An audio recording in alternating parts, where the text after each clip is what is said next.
Miss Yarroda Bersi. Ave Satanist! Hail Satan! Hail Satan! Hail Satan!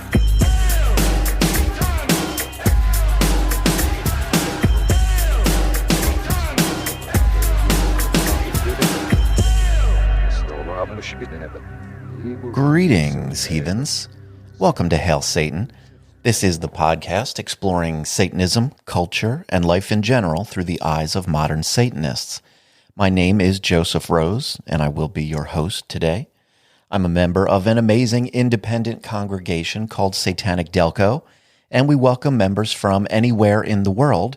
If you want to learn a little bit more about us, visit satanicdelco.com. What's new in the world of Satanic Delco, you ask? Well, among many other things, we are gearing up for the Heathen's Choice Awards. This is the first ever Satanic Awards show that I'm aware of anyway. It will take place in April 2022. We're holding it in a theater out here in Delco, and tickets have been on sale. We still have a few left. It's for members only. And as usual, our local members will be joined by several members who are traveling from around the country to join us. We'll have dinner and enjoy a fun Satanic Award show and hang out all weekend as much as everybody wants. It should be a good, silly time for everyone, and I'm looking forward to it. It's also stressing me out, but it should be a fun time.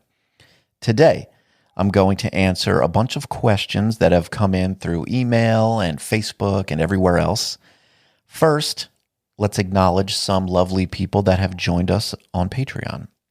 We've got Jor, Riley, Sven, Lenka, Jose, Anne Frederic, Phineas, Trinity, Paul, Dustin, Way, Victor, Nacho Cheese and Reality, Donald, Nina, and Kat. Guys, thank you so much.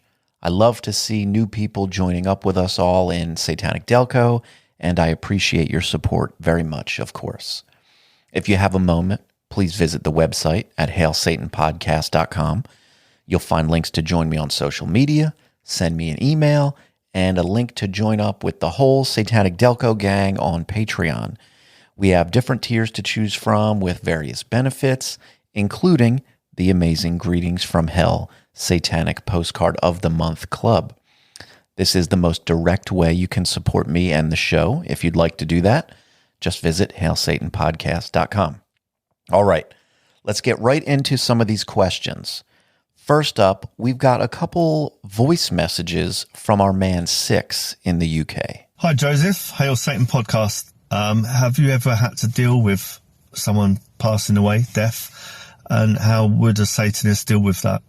How do you explain to children about someone passing away? How would you comfort them in a scientific way, I presume? Love the podcast and love Delco and Discord. All right, Six.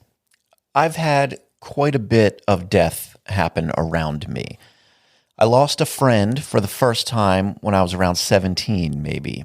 And after that, it seemed like a steady stream. I've lost some friends, and I've lost basically my entire family. After that first one, there was never any religious connection to any of it for me. It's entirely a personal, emotional matter to be dealt with. Losing a loved one is one of the times when a superstitious religion is very important to people because it provides some kind of uplifting narrative that offers not only a distraction, but an emotional balance to the loss. They can say, well, grandma is gone and that feels pretty sad, but at least we know she's in a better place now beside the Lord in heaven.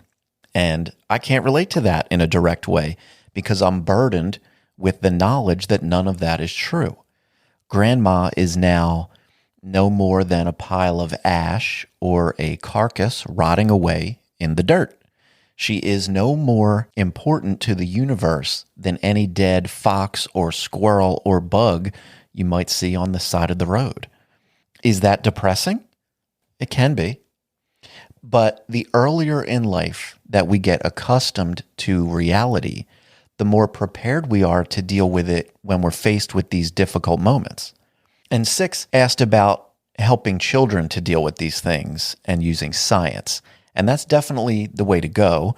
I think science or just explanations of reality should be the norm. And when something like a death happens, the focus can be on the emotional stress of it and how to cope with that. Because science or not, the pain of losing grandma is just as real, and that's where the focus should be. We've got one more message from 6. Another question. Do you think that some people venture into Satanism because it's deemed cool or edgy, and then they actually discover what Satanism is really about, and they go, oh, this is actually quite cool and quite good? So people come to Satanism purely for an aesthetic reason, and then they get more involved with it and finally find true Satanism. Absolutely, 6. I think there are plenty of people who are attracted to the more stereotypical aesthetic that's associated with Satanism long before they even have a clue of what modern Satanism actually is. It's only when they accidentally bump into something that gives them more information that they can learn about it and possibly feel a connection to it. I've had lots of people tell me that this podcast was their first introduction to Satanism. And in many cases, they just saw a Spotify recommendation and checked it out because they liked a big inverted cross or thought it might be amusing one way or another. So yeah, some of the cultural stuff that exists adjacent to Satanism is very often the entry point for people, and that's totally fine. All right, we've got a question from Richard. He says, for someone just beginning their transition to Satanism, what resources should they start with? Okay, in the past, my answer may have been different, but I think you should start with reading the Satanic Bible. I know. But there's no ignoring it, and regardless of what you might end up thinking about it, you should read it and know what you think of it based on your own experience with it, rather than just parroting the opinions of it from any specific group of people. You should read it, take notes along the way, and keep track of specific parts and ideas in it that you like and don't like. And then, if the history of the Satanic Temple is a thing that interests you, Speak of the Devil from Joe Laycock is worth a read. It's not a complete history, and it doesn't follow up on some important threads, but still, it gives a worthwhile look at what TST used to be. And I'm biased, but I try to make this podcast a decent resource. I try to give thoughtful insight into different topics, and often enough, others come on and share their own perspective. You should absorb as much as you can from different sources, take what works for you, and discard the rest. We've got a couple questions now from friends of Al. Al is a member of Satanic Delco, and I guess a couple of his friends had some questions. The first one is, if you were going to get married, would you ask your partner's parents for their blessing prior to doing it? Okay, this is an unusual one, maybe. I have no plans to be married, ever, but that's okay. Overall, I don't think I would feel any obligation to involve my partner's parents. I know there's a whole tradition of doing that, asking for their blessing or whatever. I don't know that blessing has much of a religious context in that case, but it's more of just having the family feel good and be on board with the relationship. It's a nice gesture for those that value that, but I'm not one to really give any fucks about what people outside of my relationships feel about them. So most likely, it simply wouldn't ever occur to me to check in with anyone in that way. But I also don't think there would be anything wrong or weird about doing it that way, even for a Satanist. Another question from one of Al's friends. When in the relationship, do you typically tell your partner about your affiliations? I assume he means about Satanism. In my case, that would always happen at the very beginning of a relationship. A common question when first getting to know someone is something like, what do you do? And my answer is going to be, well, I run a satanic congregation and I host a podcast about it. So for it to go any further than a first date, they're probably going to have to be pretty cool with me being very open about my Satanism, because I am. All right. Next one, we've got one from Rob. Where do you stand with the belief of extraterrestrial life? Do you believe we're not alone in the universe? Do you think we've been visited? Do you think that they have helped throughout history to advance humanity, whether that be with building or technology? Okay. This is not a question I expected to get, Rob. Let's see. I can't explain or point to any very specific examples of things that make me believe this, but I tend to believe that there must be intelligent life somewhere out there in the universe.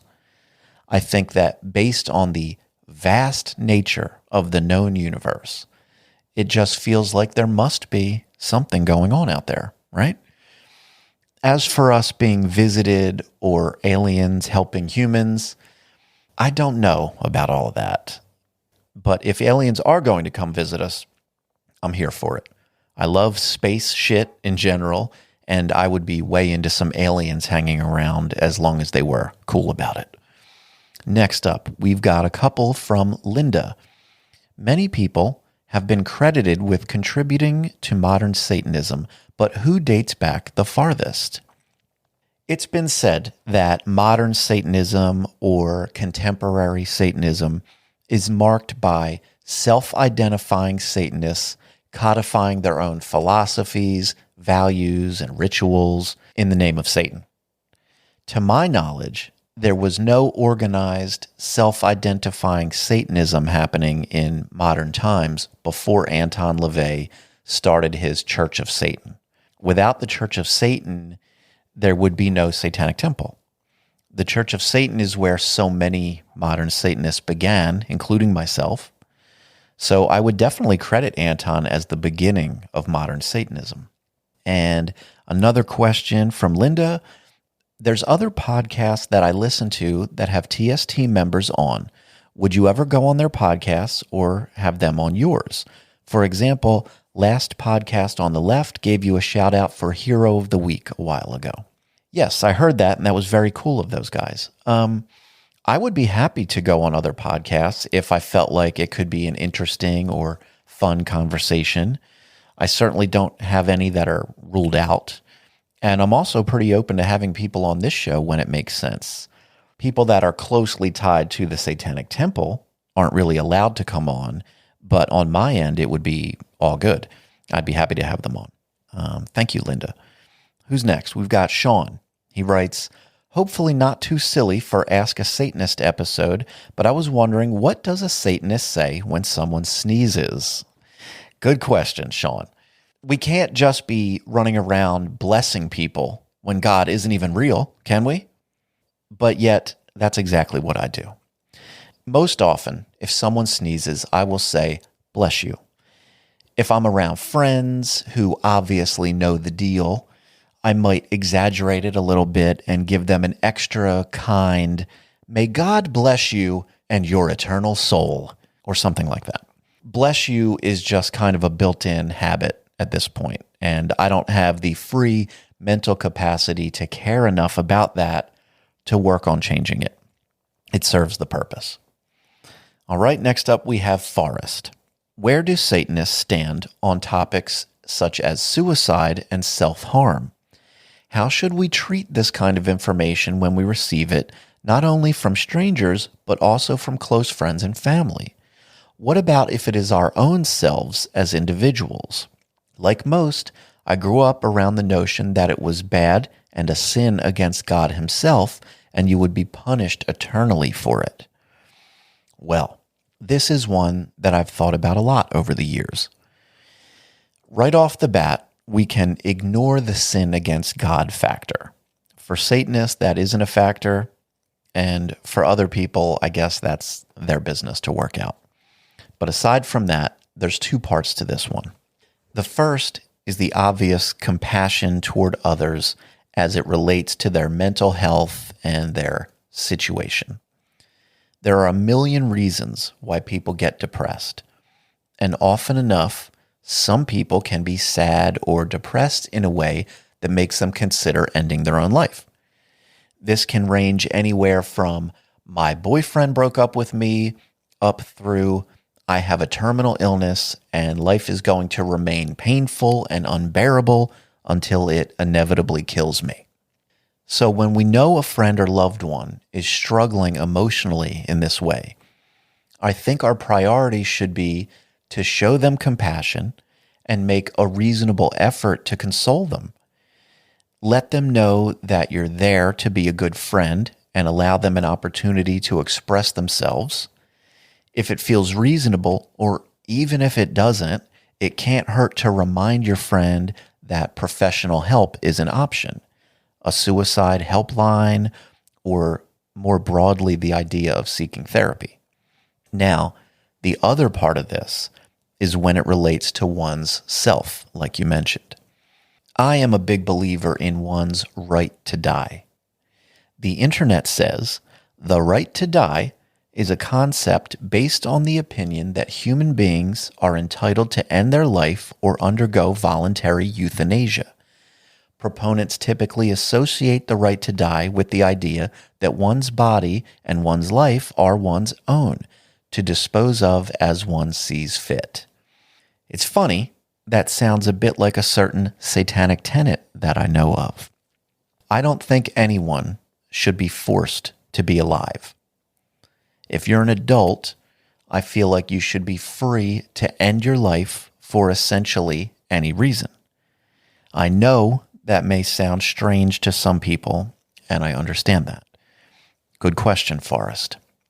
We've got one from Chris. With the fifth tenet being to adhere to a scientific understanding of the world, how does one reconcile the substantial part of the satanic community that participates in magic beyond just ritual for the personal affirmation and psychological benefit? Okay, I think Chris is referring to people that seem to believe in some sort of actual supernatural magic power. Do these people actually exist in contemporary, rational, science-loving, seven tenets aligned satanic communities? Yes, there are some of these folks for sure. Here's how I feel about it. I don't really care.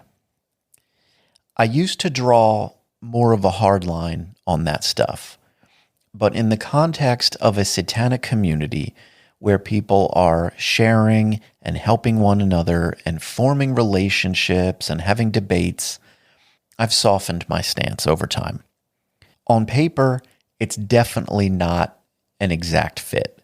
But if one of our good friends, who is totally cool, happens to rub a crystal on the weekend or kind of believes in some moon god or whatever, my feelings aren't hurt about it. I wouldn't think to keep someone out because of something like that, although it might warrant a discussion about if they've landed in the right place, at the very least. I hope that answers the question. We've got one from Kirsten who loves Twinkies. I frequently hear people say things like, I agree with the seven tenets, but I'm not a Satanist. I don't like organized religion. What would you say to these people if you really wanted to sell them on the concept? All right.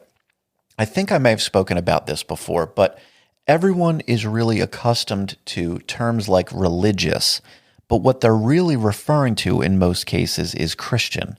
If they literally mean that they don't like any religion based solely on the fact that they might be organized, well, that's just a closed-minded person. There's probably not much help for them. But more likely that viewpoint is based on some knowledge or experience based on some specific religion. The way my Satanism is practiced alongside everyone in Satanic Delco doesn't strongly resemble any religious experience I've ever had or even heard of before. So if anything, I think I would just try to describe the actual experience of what we do, how it all works for us, and the tremendous amount of flexibility in how it could work for them. Thank you, Kirsten.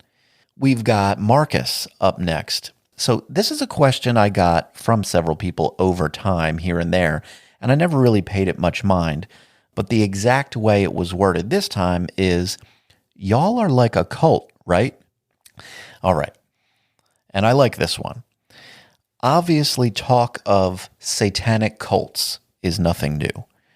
When this question came to me recently, I started a conversation about it in Satanic Delco's Facebook group, and it definitely got some mixed reactions from everybody. The first thing I did was look up the word cult. Answering the question is impossible without first knowing what the term actually means. A few definitions came up, and in several cases, we obviously didn't fit. But there was one. One definition of cult is a relatively small group of people having religious beliefs or practices regarded by others as strange or sinister. That is interesting to me. Let's deconstruct the definition a little bit. It starts with a relatively small group of people. Does Satanic Delco fit that description? Yes, we do. Do Satanists generally fit that description? Yes, we do.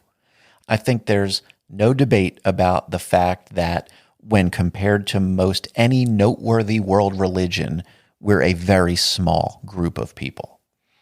The next part is having religious beliefs or practices. Satanism is our religion, obviously, and we have beliefs and practices related to our religion. So yes, we fit that part too. And finally, it says that those beliefs or practices are regarded by others as strange or sinister. And if you've ever had a conversation about Satanism with people on the outside of it, or learned anything at all about the Satanic Panic, you know that this part is very true as well. Satanism is very often regarded by others as strange or sinister.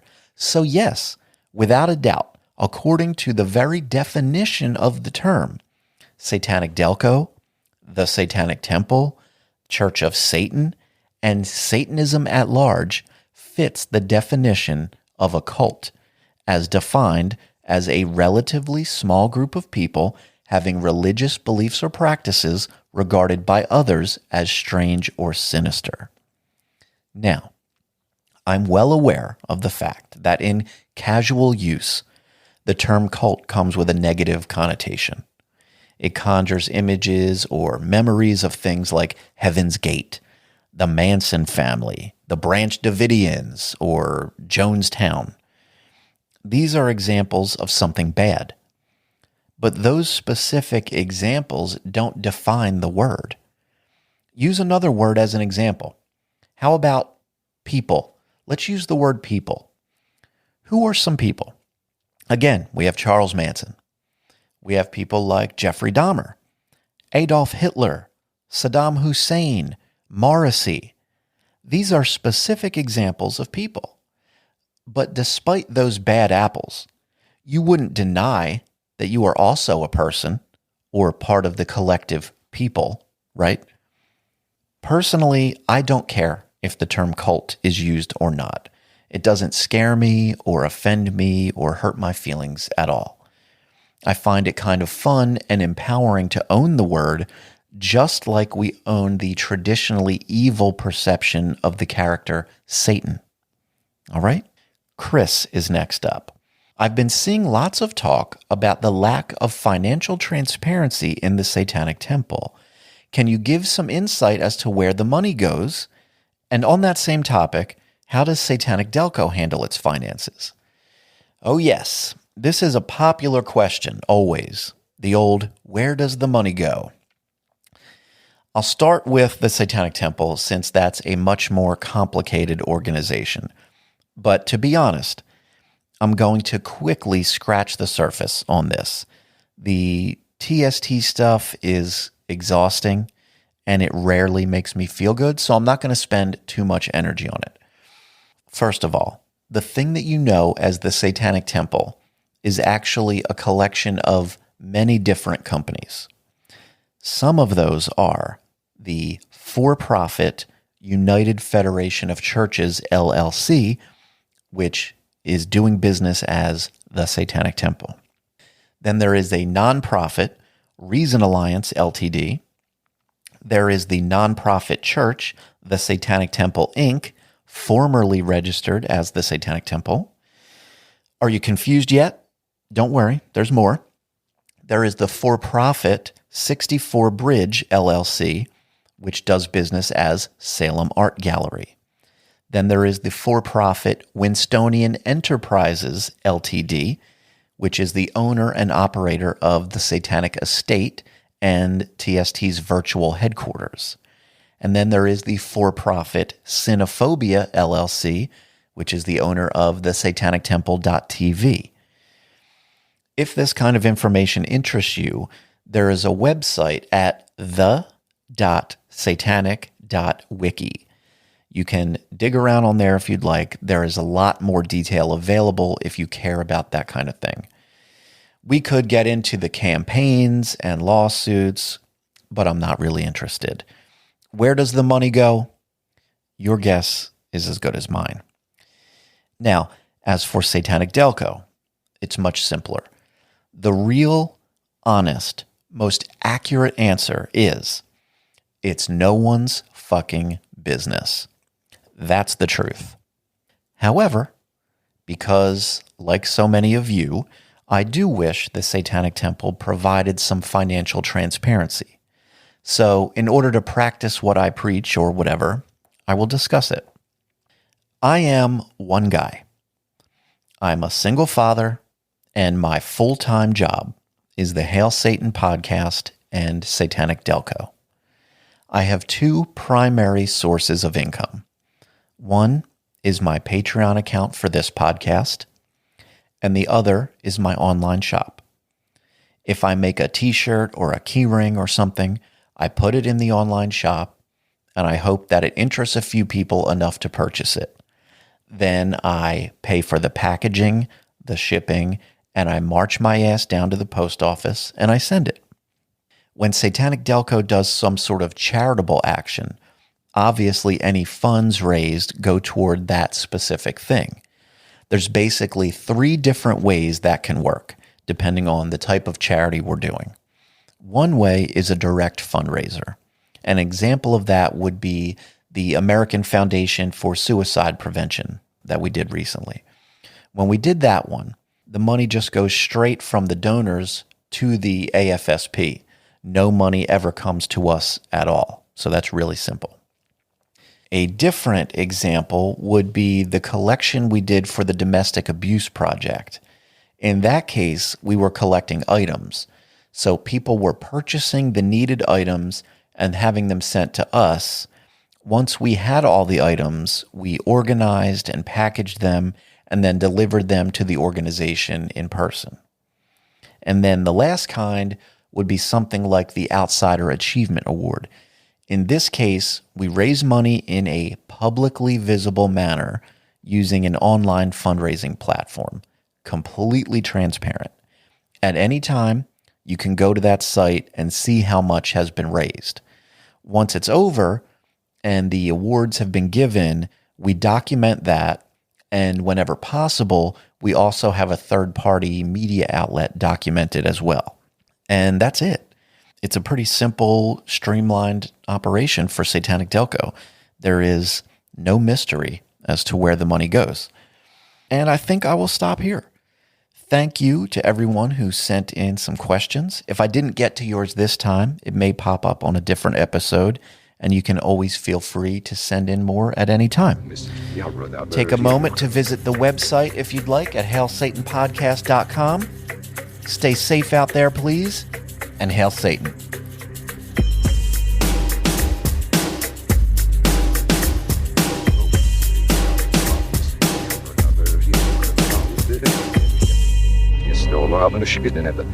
He